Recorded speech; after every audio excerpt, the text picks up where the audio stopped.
Yep. Welcome back to Talkin Sports. We got the boys together today, Bobby Skinner, Keith McPherson, and myself. And we're doing it. Another week in the bubble. Bobby Skinner still inside there playing for the Nets. We'll get his updates. We're starting to see some teams tap in and out with their lineups on a given day. You can kind of check out by the spreads as we've been doing on the Talkin Sports Twitter. Go check that out. Who's playing, guys, and who's not. We'll talk about that a little bit. The baseball's rolling. I'm so hot on Fernando Tatis, a little Padres talk always, and just catching up on everything sports. So let's do it, boys. Let's talk sports. We hit the quarter pole in the baseball season, which was one of those, like, holy crap moments that we're almost a quarter way through the season. It just doesn't feel right in baseball. Meanwhile, bubble trouble continues. Bobby Skinner live from the bubble. How you doing, brother? I'm good, man. People are starting to get a little irritated in here with each other, taking jabs at each other. Might have some real life fights, and I'll be right there for it. I'm doing good. Glad to be back.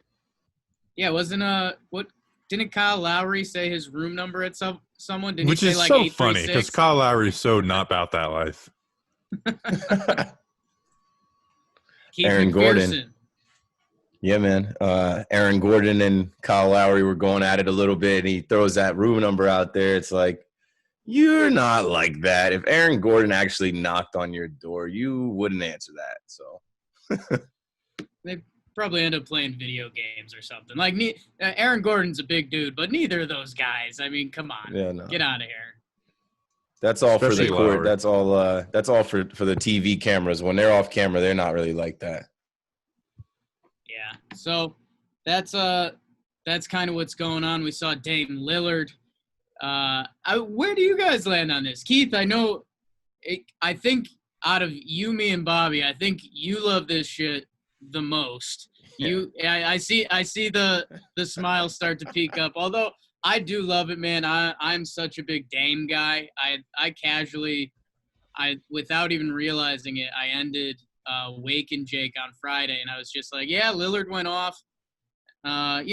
If you really traded him for Steph Curry, what does Golden State change? And people in the chat were like, oh, Mike, Steph Curry's a unicorn. I just mentioned it so casually. I didn't even think about it. But Dame Lillard, Pat Bev, always talking. Paul George gets a couple jabs in. And then, I don't know, I kind of ended up on Dame's side on this. But, Keith, walk us through it. And do you have a side? Yeah, I'm with Dame, and I love this Team type Dame, of stuff. baby. I love this type of Nice. stuff because it just adds to the storyline, and it adds to that whole narrative of people saying like, oh, the NBA is too buddy. These guys they all love each other. They're friends on social media. They hang out, the banana boat, like all of that stuff. This is going against, and it's pretty documented that Damian Lillard stays to himself. He's not a big, he comes out and says a lot that, he wants to stay in Portland. He's not with the super teams. He's not with the teaming up. And then you got guys like Paul George joining Kawhi Leonard and Pat Bev and the Clippers. And in that game, it came down to the end, and Dame time, he can hit a 40-foot three to win the game, but with 2 free throws, he can't knock down his free throws. Pat Beverly, Paul George aren't even on the court. I mean, the Clippers are resting guys. They're not even on the court, and they're just clowning him. They're just dogging him, and he misses those shots, and it goes from the court immediately after the game to Instagram. Like, we didn't have this growing up. We didn't have this, after the game, you can see the players on Bleacher Report, Instagram, in the comments going at it. And Dame basically in his postgame said, yo, those guys do that because they know what time it is. Like, they respect me. They know that I've sent them home. I've sent them both home. We know notoriously last year, Dame took that shot, and Paul George said it wasn't a good shot, and that was a shot to get him up out of OKC, send him packing. It got deeper today. I think Damian Lillard's sister got on her Instagram and came at Paul George for Calling wiping his sister a stripper. Then they called her a cow. It's drama, man, but it makes the NBA more lit. Like, it just adds to the entertainment value. And Keith, that smile that I mentioned you having before when you brought up Dame's sister talking shit, Bobby Skinner then had that same smile come on his face. It was hilarious. She was literally just Instagram storying. Like, look at this. I wasn't gonna say nothing, but look at this stripper was going through her stuff. So that was pretty funny. So I'm totally Team Dame on this, and I love Dame's clapback. You're wrong about the Steph Curry take, Jake, because I mean, just look at the Western Conference Finals last year. No KD, Steph and Clay sweep them pretty easy. Although I do think Dame would have, if you switch them, they win those two with KD. I'm not saying that, but I am on Team Steph Curry on that. But I'm totally on Dame because he had the best clapback. Like, I missed 2 free throws. That's a freak thing. That doesn't happen regularly. I'm clutch. You can't pull the I'm not clutch because I literally sent both of you home on buzzer beaters. Like, think of the last series-ending buzzer beaters. It's Kawhi last year against the Sixers, and then Dame against Houston in 2014, and then Dame last year right in Paul George's mouth. I mean, just right in his mouth. And that OKC team, like, oh, I'm staying here for unfinished business. We need to win. Well, I sent you home in 5 games, homie. So I love that from Dame, dropping that on him. Paul George hasn't had playoff success. And then Beverly, he's 1-5 in his playoff series careers. And the Rockets' best year where they went with him was when he was out. Like, that year they went and lost to the Warriors in 2015. So, like, Patrick Beverly, like, I don't know what you're laughing about, dude. Like, what have you done in the playoffs? So I'm totally on Team Dame on this one. Like, yeah, he missed 2 free throws, but that's not like are we saying Dame's not clutch now? No, yeah, I mean, you missed matter. two free throws in the bubble. I mean, it's kind of, sports happen sometimes, and that doesn't happen a lot with someone, especially like Dame Lillard. But yeah, okay. So let me get Pat Bev first. Pat Bev is Pat Bev. I mean, he could be, playing in a European B League and he'd still be talking. So, like, I'm fine with Pat Beverly doing his thing. That's part of his whole attitude. Chi-Town, he's going to be talking. Paul George, bro, like, last year's playoff ended with Dame in your eye. Like, that's it. And I thought Dame went about it decently. I did the classic. It's always funny that after you talk shit or if you're in a fight, when you think about it 8 hours later, you think about what you would have done differently. If I was Dame, I think I would have kind of gone with the same angle because he's talking about Paul George jumping teams. I would have said something like, man, fans don't even remember that you were on Indiana. Like, I would have said to Jab that way, like, you've jumped around so much, like, give him some shit. So I enjoyed it. And, yeah, what I was saying with Dame and Curry is that, and I think I actually deserve to give someone credit in the chat because Steph does have an it factor, and he's a little bit of a better three-point shooter, blah, blah, blah. But I think you could come back and say Dame's a little better defensively. If Dame and Steph Curry had just traded lives at the start of the Golden State run, I don't know how different it looks. Like, Dame can do a lot of the same stuff, but Steph does have a unicorn effect. Like, Steph is, man, I mean, a different dude. But I love it. Let's get the bubble hot. And like you said, Keith, I mean, this is kind of funny and might be some bubble side effects that people didn't think about. Normally, these teams play, they go to their locker rooms, they go, one team goes home, one team goes to their hotel room, or one team goes to the airport. They both go to the airport. Now they're just chilling. they're in Disney. So we might see, this might be the start of some like serious stuff. Is there going to be after a playoff game 3, are we going to hear about punches thrown? No, not at least not and well, I guess we'll talk about this a little bit with TJ Warren and Jimmy Butler, but these guys don't fight anymore, and I mean it's not like that's a bad thing, but once you cool down and it's like, am I going to go to this guy's hotel room and fist fight him like that? You just realize like that's not going to happen. You see the hold me back culture in the NBA. No, it's AAU. These guys have been, because they are so awesome, they're just kind of like never challenged their entire life. And so when they go to the NBA, it's different where it's like, okay, I'm dealing with people that are of the same level as me. You're not being worshipped all year round. I think this is a good time to segue into TJ Warren and Jimmy Buckets. But what I'll say about Paul George, Bev versus and Dame his stripper time, sister. His stripper wife, Dame's sister calling out his stripper wife, the stripper wife calling Dame's sister a cow. it's all social media stuff. And Paul George obviously is still like bothered by the fact that he's forever in that video getting sent home. And he doesn't usually jump out of pocket like that. He even made a post of him fishing in Disney to say, bigger fish to fry. You know, I'm going back to worrying about what we're going to worry about. But he did want to just throw that jab because it all started with Pat Bev saying Cancun on 3. And then Paul George replied like, yeah, we're sending you home this year. It's like, Paul George, are you still thinking about what sent you out of OKC? Like, it's never going to go any further than that. I think they move on.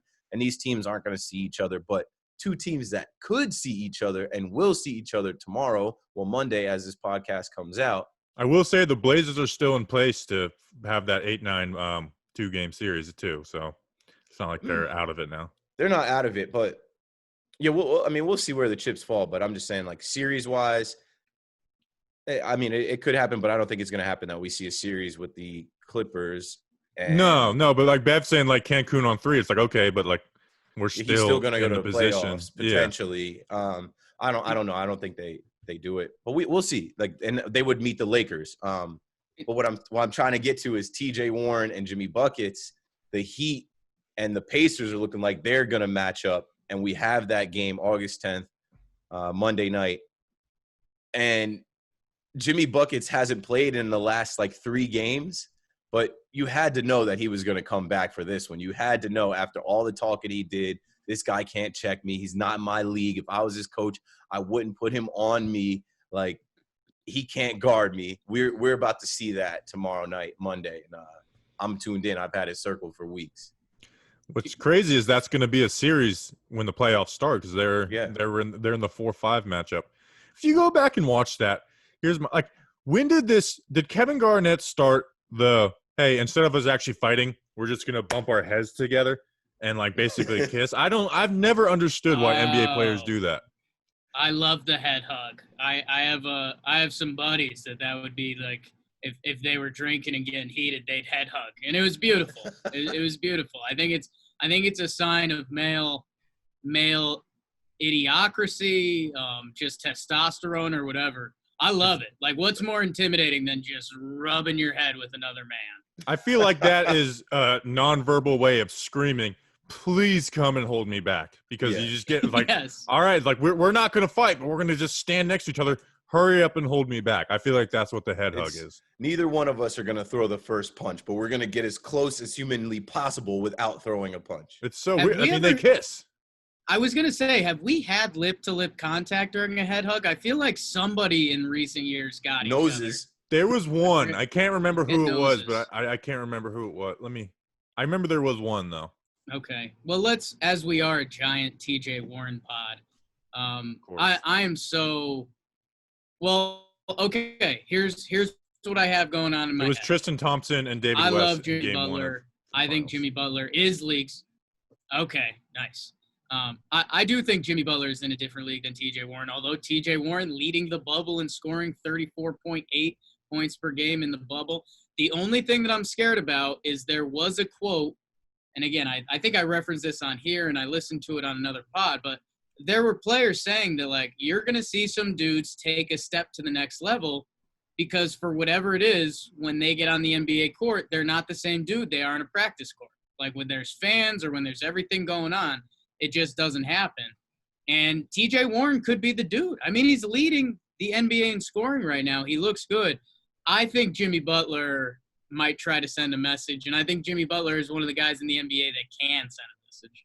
I think you hit that spot on with him being the dude, because he was averaging like 17, 18 points a game before the restart. And then you get into the bubble, he's averaging almost double the points that, like, 34 points versus 17, 18 points. He's averaging almost double what he was averaging. So that is MVP for the bubble, and that is the guy that is probably benefiting from being able to see the hoop better in this setting without fans, and maybe no pressure of there being fans heckling and, I don't know, maybe people in the stands.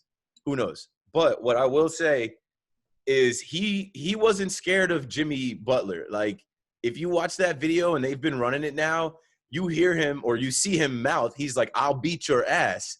And Jimmy Butler's like, I'm the right one. Like, I'll beat your ass. So you gotta be excited for it. I don't think they're actually gonna fight, but there is gonna be some tough basketball being played. Everyone in the world is gonna be watching their matchup.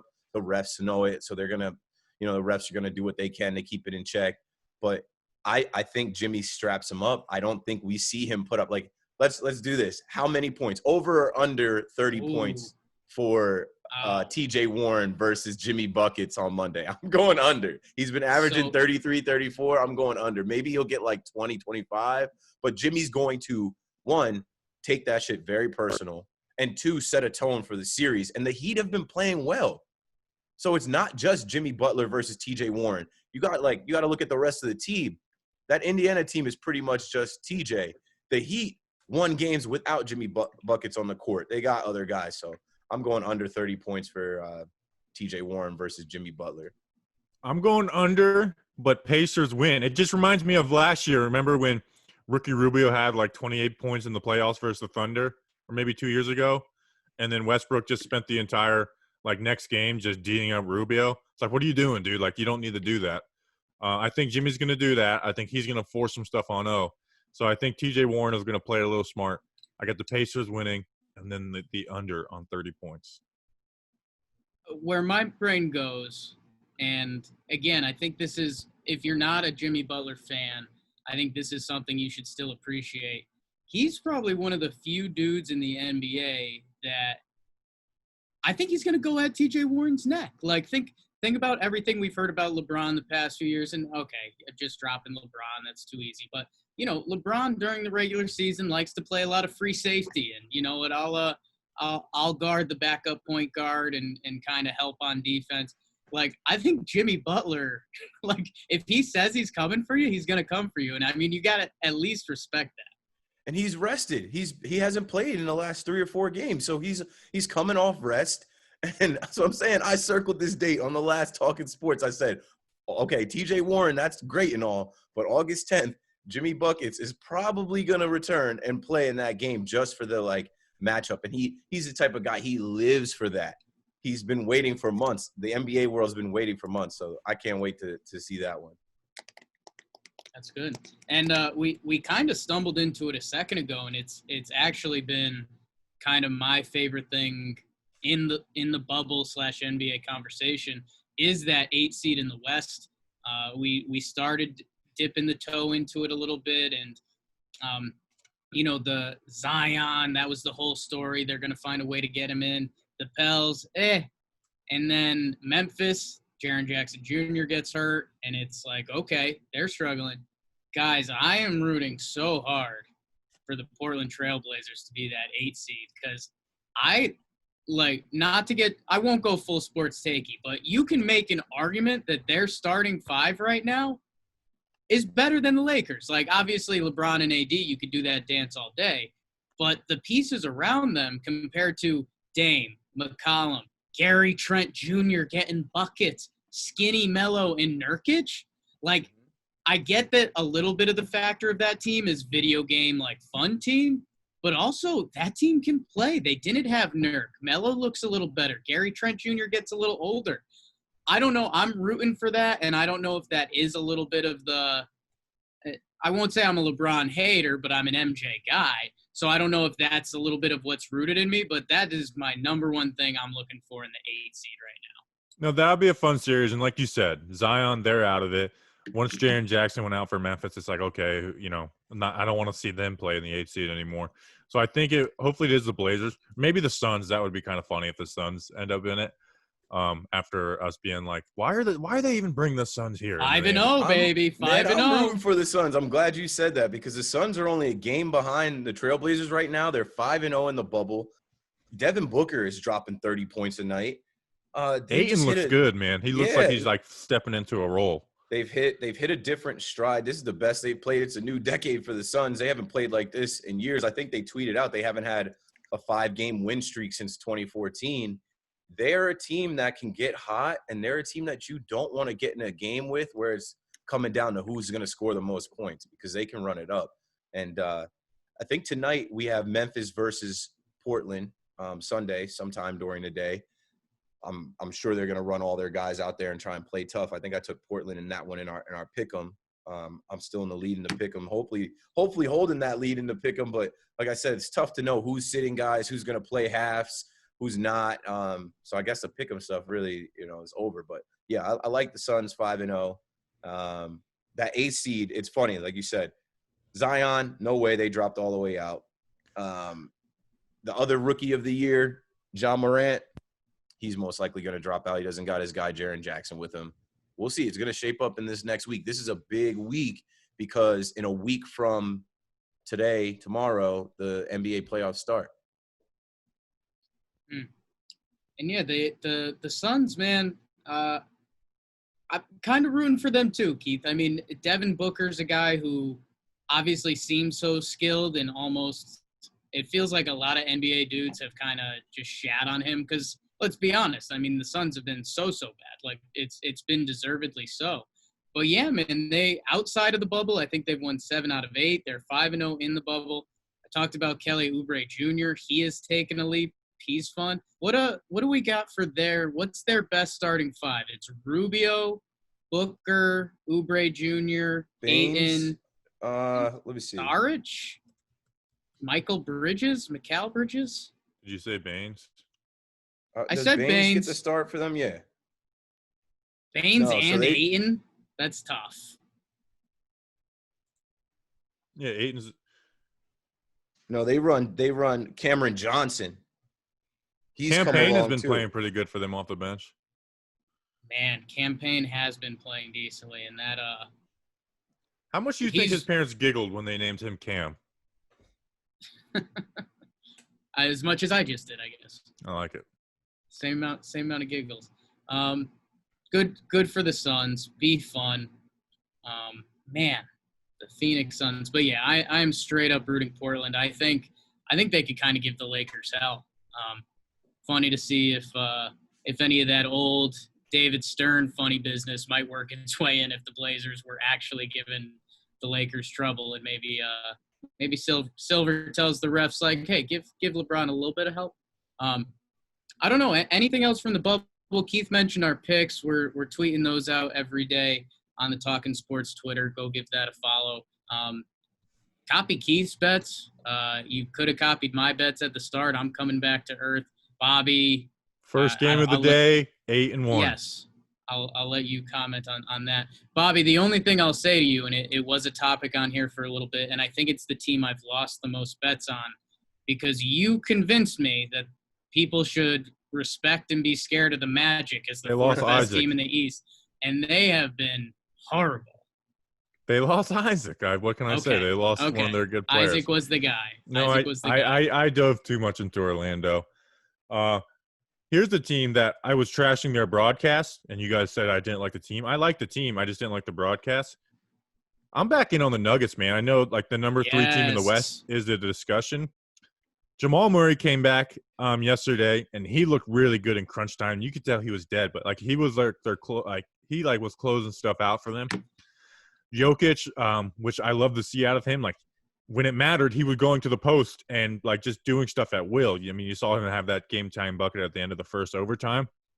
And Michael Porter Jr., since they've been putting him in a real role these last 4 games, he's averaging 29 points and 13 rebounds a game on 47% shooting from 3. Like, he's a legit scorer for them. I know everyone was hyped on him out of the draft, and then there's the injury concerns and stuff like that, but he has been legit for them.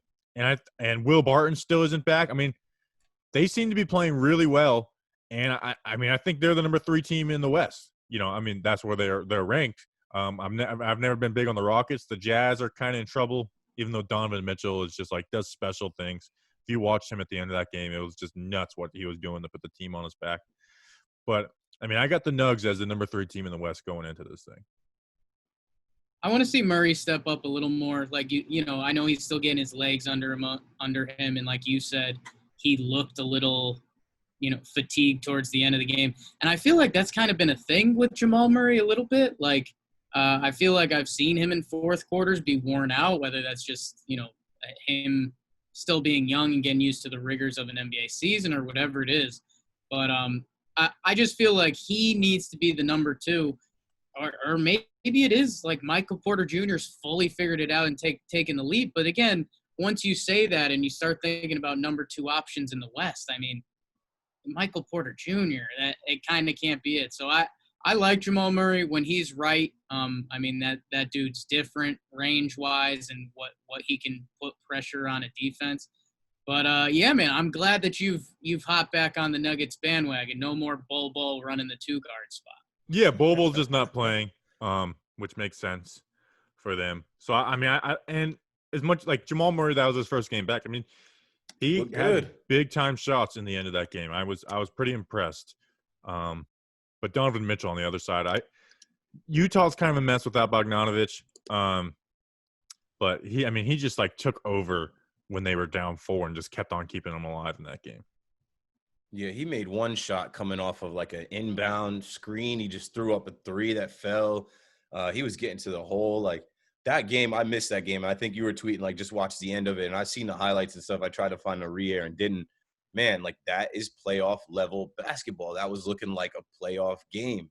A few stars out there on the court. I forget someone just compared Jokic to Larry Bird. But like that team is dangerous. That Nuggets team is dangerous with Jokic and not just him by himself. Obviously not Bol. Bol was like the hype of the scrimmages, and he doesn't get any minutes really. It's Jamal Murray and it's Michael Porter Jr.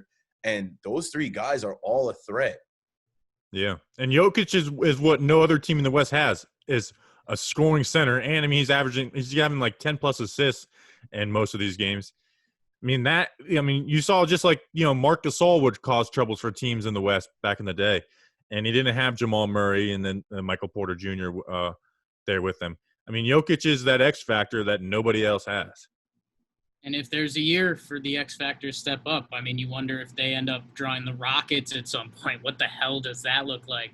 If they were to play the Lakers at some point, can he, torment them? The Lakers do have some size, so you'd think that wouldn't be too much of a problem. But, yeah, I like the Nugs. Jokic almost needs more love. It is crazy when you just, you've been tweeting out, Bobby, the stat leaders from every night in the bubble. And when you see, Jokic led the NBA last night in assists with 13, you kind of read that and you're like, okay, yeah.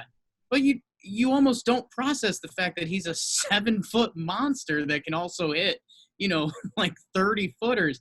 He is silly, man. And it's fun to watch him.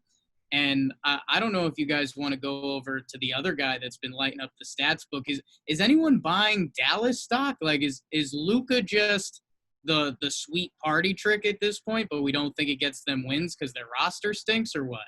Yeah, and they are just so bad on defense. I mean, they are like horrible on defense, but they are fun to like. When they're probably the most fun team to watch on offense. And I mean, Luka led the NBA and rebounds and assists last night and was second in points. Luka's fun. And then when Porzingis is doing his thing, it's fun. You have Finney-Smith and Hardaway out on the wings. They do some fun stuff, but they're just so bad on defense. So you can't buy into them this year, but they're definitely fun to watch. And like Mavs Clippers will be a fun – like every series in the West is going to be fun to watch if the Blazers make the 8th seed. Yeah, the Mavs get buckets, and then Porzingis is still doing some ridiculous stuff, man. He makes some highlights where you're like, how did the Knicks let him leave? If I'm a Knicks fan, I'm watching the Mavericks closely. You got Tim Hardaway and you got Kristaps Porzingis, 2 of your former guys. The Mavericks aren't there yet. They pulled it off last night, but they're scoring points. But like Bobby said, they can't stop anybody. And Luka can be magic. He could do some great things, but if you're not stopping anyone, you're not playing defense, you're not gonna last out here. They end up in overtime because they can't stop guys. Like, they let the Bucks come back last night. I don't know. The Mavericks, they're better than I guess I thought, but then at the same time, like, they're a toss-up for me. I don't know when I'm picking these games, I don't know when to take them to cover. I don't know when to take them to not cover. I don't know when to trust them, when not to trust them. Like, I took the Bucks last night, and somehow Dallas covered. So. I don't know. Yeah, it's hard to buy into anything the top teams are doing because everyone's sitting players. Yeah. So you can really only look at Jazz Nuggets was a great example. It's like these guys are both playoff teams that are both playing their guys. But I mean, Milwaukee, they're sitting guys at times. The Lakers are sitting guys. I mean, everybody's just sitting players. So the first weekend was fun, but it's just pitting less and less stock because they're realizing like, hey, we got we're doing back-to-backs and we're getting ready for the playoffs. And I think the other basketball story, I have one and a half last basketball things. Ben Simmons, loose bodies in the knee. The old everyone acknowledges that and then is like, hey, what the hell does that mean? He's getting surgery. He's out, right? He's done? He's done. Yeah, they haven't said it officially, but that's the thought, is that he's done. The Sixers are, even with Simmons, man, they're a mess. I don't get how that team is bad on defense. I just don't get it. Like, they're going to fire Brett Brown, and it'll be interesting to see what they do next year. But, yeah, the Sixers, it's a mess, and I don't know how to explain it. They're laughable, and I don't mind it because I'm not a Philly guy. I'm not into any Philly sports, and I like to see them kind of suffer and fizzle out. Embiid, you guys see Embiid's new shoes, his Under Armour shoes? The whole league was roasting his Under Armour shoes. I think Damian Lillard even came out and said, like, they look like fake Kyrie's. The Sixers, they're just not going to do it, man. I think did Orlando beat them? No, someone beat them in the bubble where I was just like, nah, they don't got it. I think the Suns beat them. I wouldn't expect them to compete or do much, especially without Ben Simmons now. I saw rumors of the Cavaliers having a package that, will lure Ben Simmons in. They have a deal that, Ben Simmons won't be able to say no to. So they're going to fire their coach. They might think about splitting up Ben Simmons and Embiid. I doubt it, but I wish no luck to the Sixers in Philadelphia. I hope they fail. Wow. Quick, yeah. Sorry, go ahead. Sorry. No, I was just gonna say the Simmons Ewing effect or Ewing rule has been disproven pretty easily by stats and ideas. It would be funny if these Sixers look good. I know they haven't, but if Embiid gets it going and they start looking good in this playoffs without Simmons, TJ McConnell show, babe. Things have been loud in Philly about breaking up that crew. But, I just think that's a funny little thing to think about. If they do win a series or two, which I think everyone's put their expectations for Philly, like, just rock bottom because they haven't looked great and now Simmons is hurt. But if they end up winning some games, that could seal the fate of probably them moving Simmons. So I'll ask you that. If you guys, let's say they do trade one of them this offseason, which I don't see happening, who would you keep, Embiid or Simmons? Embiid. Trust the process. He is the process. Embiid, and everybody always talks about Ben Simmons still not being able to consistently shoot. Embiid. I would keep Simmons. Here's the problem. It's the team they have set up right now. Embiid, big guy, little bit of an injury history. He's been good the past couple years. And he's special. He probably doesn't age as well as Simmons. The part that's tough is, like, if it's this Sixers team, Embiid's showing you so much more, and he's loved by Philly. And, if it was like if we were doing a fantasy draft, like we were just setting up 2K and we're doing a fantasy draft, I would go Simmons just because I think the team you can build around him is so much more fun. But to go get the pieces, there's such different pieces than Philly has. You can basically set up a Giannis or LeBron type situation where it's like, hey, figure out if you can guard this monster, and he's going to go to the 10. If you send help, there's going to be a shooter. Right now, they don't have that. But I kind of like Simmons still. I don't know. I might have to get off that bridge soon. A year and a half ago, I would have said Simmons, or even a year ago. But with the biggest thing for me is, like, I just don't think Embiid can stay healthy. He has, he's had some little flare-ups here and there, but he's been healthy and he's been dominant. And I just think he's got, like, that killer mentality at the end of the game where Simmons, like, I just don't know what the deal is with Simmons. It's so hard to figure him out. And I think we're realizing the shooting is just never going to be there. He is never going to be a competent shooter. Where Giannis has turned himself into a competent shooter, and I don't think Simmons is ever going to be that. So I would have went Simmons for every year up until this past year. And boys, I don't want to get you guys excited. I think we're 1 week away from the potential play-in games, the 8-seed play-in game. So it's all coming to a head, and it's going to be insane. like when the playoff bubble happens, like the bubble's already been solid, but like we've been saying, I mean, you guys are taking nights off, guys are taking halves off. When we know the matchups and we know what's coming, I mean, it should be as good as sports can get. So excited for that. The only other half comment, and you guys have been more tuned in than me. I get sucked into this damn baseball world.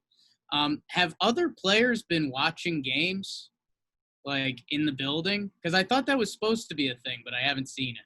Yeah, I remember that being a thing too. I don't know. I don't think so. I don't think see any so. spots for them to do it. But they also don't show the back end of the other side, so I don't know. They're trying to keep this coronavirus stuff, even if it's Right. everyone in the bubble is clear and clean and testing negative, they're still not going to put guys in, areas and space together just because. But what I will say is I did the virtual fan seat experience. That was cool. They have the fans just zooming in, not Zoom. They actually use like Microsoft Teams, and they put fans in, and it's just like a queue of like different fans. And really it's run by, the Brooklyn Nets one was run by BSE Global. So like the people that do their like season tickets and events for their fans, they ran this, and it was cool. I mean, I jumped in for the first half on Friday, and I was like looking down the whole time, but they put me next to Michael Ray Robinson, former Net. So when they cut to him, I was in that shot. And then shout out to Doug Barrick, Nets fan. He's well connected with the Nets. He was sending me pictures and stuff. So I think it's cool. It's very 2020 for, me to be in New Jersey, but then streaming into Orlando, people to see virtual fans watching the games.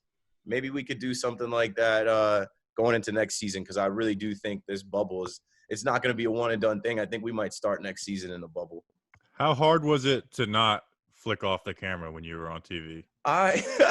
So they warned you, and I'm not flicking off the camera. Like there's like a Please code of do conduct. it next time. There's a bunch of things, and they tell you like you can't do this, you can't do that. And then there's even someone that like there's a moderator that'll tell you like sit up in your seat. Like I was sitting back in my seat, so I look small in a couple of the shots. But they tell you like get closer to the camera, sit up. Okay, now make noise. After this timeout, they're gonna do a cut to you guys, so clap. Like they give you some instruction. Oh, so they let you know when you're on camera? You definitely have to give them the bird then. They let you know when you're going to be on camera, and I'm looking at my phone to try and get a screenshot. Just get me in there and I'll flick it off. Yeah, different approaches to sports media by Bobby Skinner and Keith McPherson. That's not what you're supposed to do. They've been doing the corona stuff very carefully, and they've got, announcers and broadcasters are wearing masks and stuff, and it's kind of blowing my mind because the whole point of the bubble is you're safe. I get they're setting an example. I think they got to find a way to let dudes watch the game, because NBA dudes in the bubble, if you're telling me the Suns and Trailblazers are playing a play-in game, like guys would roll through. And I think that would be in and of itself great content. So I wonder if they've thought about that or if they've bagged that at all, because I think that would be really fun, right? I'm sure there's some kind of lobby or entertainment area where the guys can watch the games on TV, but they probably are only putting the personnel in the arena that need to be in there for the game. Mm-hmm. Well, boys, I want to talk just a little bit of baseball, because that's what that's kind of what Poppy does. Before we do that, I want to remind everyone that Talkin' Sports Today is brought to you by DraftKings. The long wait is finally over. We're finishing up golf's first major this weekend. We're in San Francisco, the San Francisco Treat. Dustin Johnson on top of the leaderboard right now. Put a little cheddar on him. There's no better way to join in on it with DraftKings, America's top-rated sportsbook.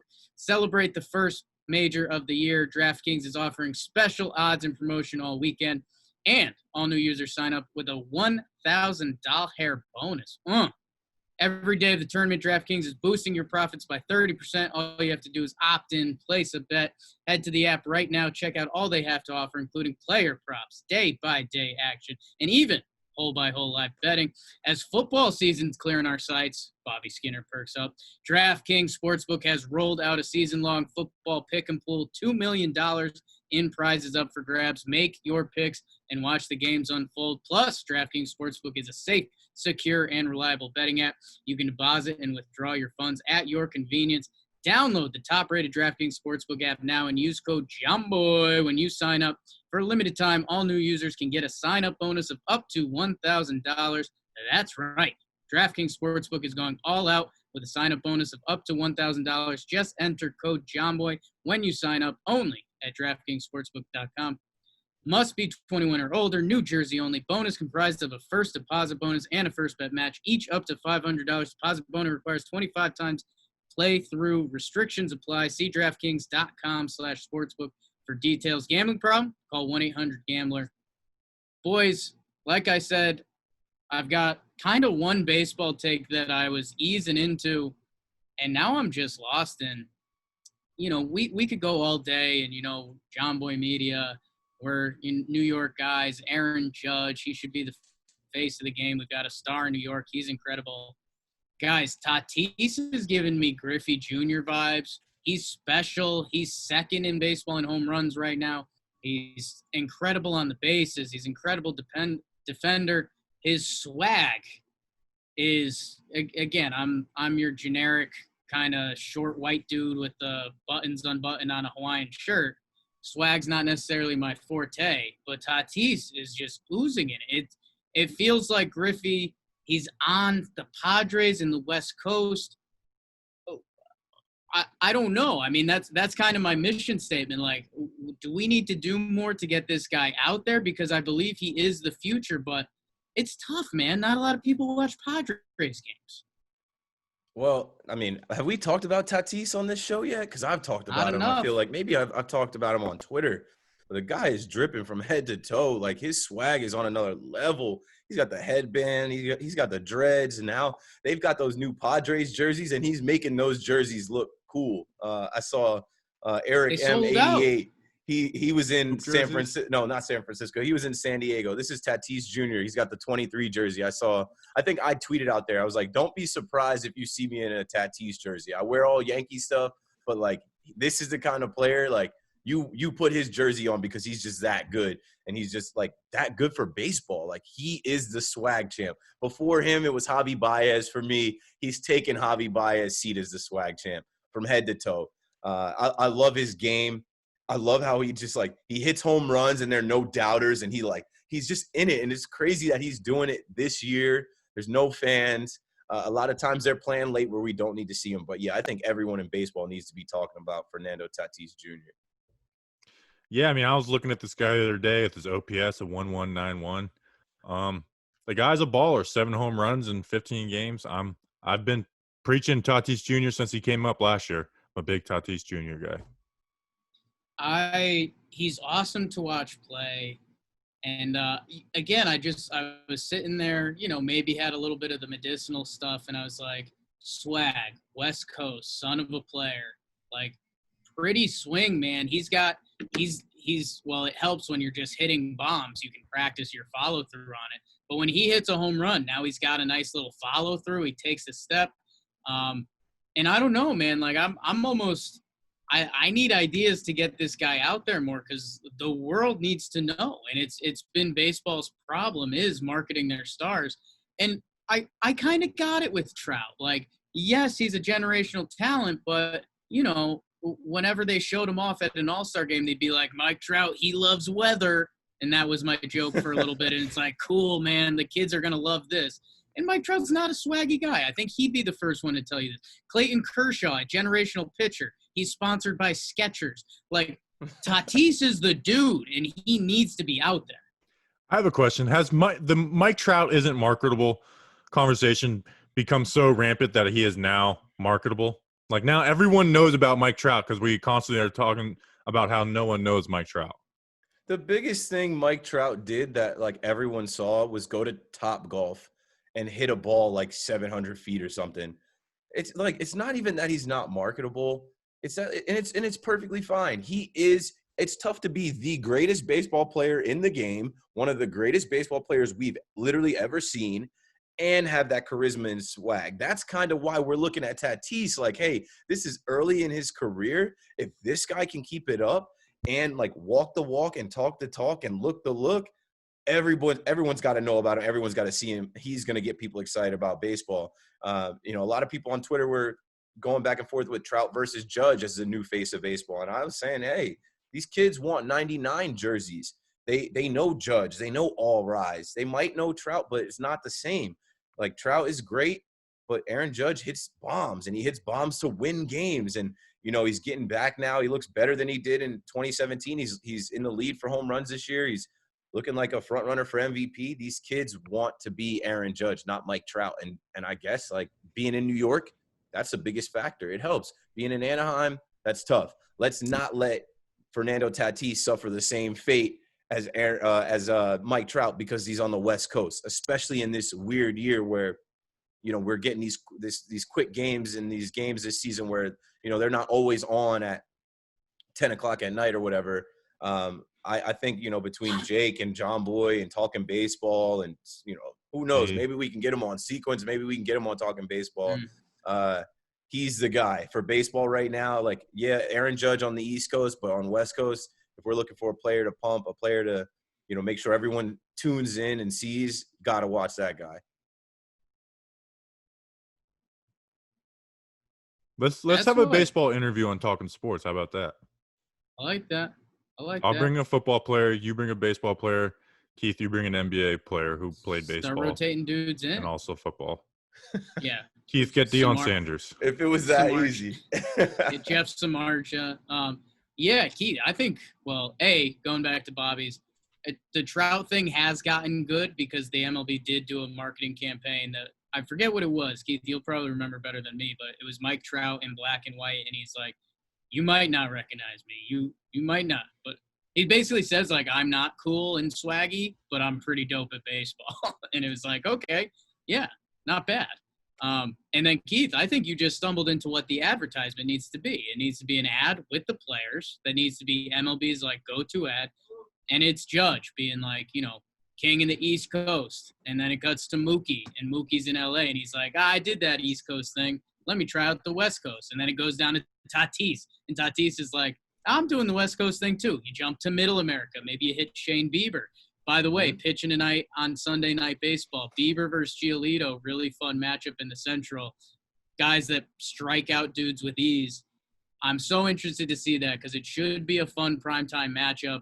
And this just shows where baseball's at. I'm worried that Twitter tonight is going to be, these guys strike out too much. These hitters stink now. The broadcast will start. A-Rod will do something weird. So I'm one of the biggest baseball fans in the world, and I'm here Sunday morning being nervous about what the Sunday Night Baseball broadcast is going to do to baseball. So that's not good. They should just do a commercial for Mike Trout and have just like a picture of him up there and have Gilbert Gottfried just screaming, that's Mike Trout for 30 seconds straight. And then everyone will know what Mike Trout looks like. I mean, and that too, right? Trout looks like a regular white dude. Tatis has got long blonde dreads. He's got the bandana, the glasses. That's what I'm talking about. Like, he stands out. Mike Trout some dreads. Mike Trout just had a kid, you know, and he named his kid Beckham Aaron Trout Bat, B-A-T. It's like, that's cool. But Tatis is walking out there, and you see him. He looks like a superhero. And when you see him play, you're like, yeah, I get why he walks around like that. I don't know. I like the idea that Jake had with like Judge, Mookie, definitely Tatis, Bieber, throw a couple other guys in there. Maybe, I don't know, DeGrom, Cole. I think DeGrom's pitching today. Maybe Joey Gallo in like a big Texas hat hitting dingers or something. Keith, maybe some of your Rockies. The Rockies, I've liked what I've seen from your Colorado Rocks. Trevor Story, Nolan Arenado, like even our guy Dahl, who was David Dahl was on Sequence and Talking Baseball. They've got something going out there in Colorado, and I feel like no one's talking about that. I'm talking. Charlie Blackmon with the beard. Keith, when MLB welcomes us with open arms, I think we lock ourselves in a room and come up with marketing campaigns. Because when you were talking about Trout not having swag, my brain clicks and I go, you get Mike Trout and Tatis together for a commercial, and then you make Mike Trout wear all of Tatis's swag stuff. That's gold. That's what the people want. God. Yeah, we just need a Mike Trout Tatis home run race like McGuire Sosa. Well, hey, that's kind of what got me into this, because it's like Tatis is good, and, you know, WAR and stuff, if you're in the baseball world, is whatever. If Tatis keeps hitting homers and him and Judge are on top of the home run list, like, that would be incredible for baseball. So that's kind of what sparked me. Boys, I think I kind of got to start tidying up. We got a Yanks game coming up. Anything else sports-wise you need to get off your chest? We didn't say a word about the NFL. I think in the notes I just put Giants signed Ross opt-outs have Cockrell. reached. Huge. Oh, yeah. Ross Cockrell. Same high school as Danny Jones, right? I follow the tweets. Exactly. I don't pay too much Same attention college, to the too. Giants. I know Sam Beal opted out. That's about it. And Thank God that guy's now sucked. the NFL opt-outs reached 69. That was a tweet on Nice. Twitter that people were running with. Oh, 69. Very nice. Yeah, the quiet on the NFL front. Did the opt-out deadline pass? Was it this Thursday Yep. or next Thursday? Okay, it's done. over. They're stuck. Okay. So, yeah, we'll see how that goes for them. But, yeah, big bubble episode. I think we will be back middle of the week, light Yankees week this week. They're off Monday and Thursday, so hopefully we can put some together. Otherwise, I mean, next Sunday, boys, I mean, I think it's going to be NBA bubble season playoffs, which is really exciting. So Playoff if you've preview. been tuning in, thank you guys. We appreciate you. Go follow us, Talking Sports on Twitter. Go follow Bobby. Go follow Keith. We appreciate you guys. Let's go sports.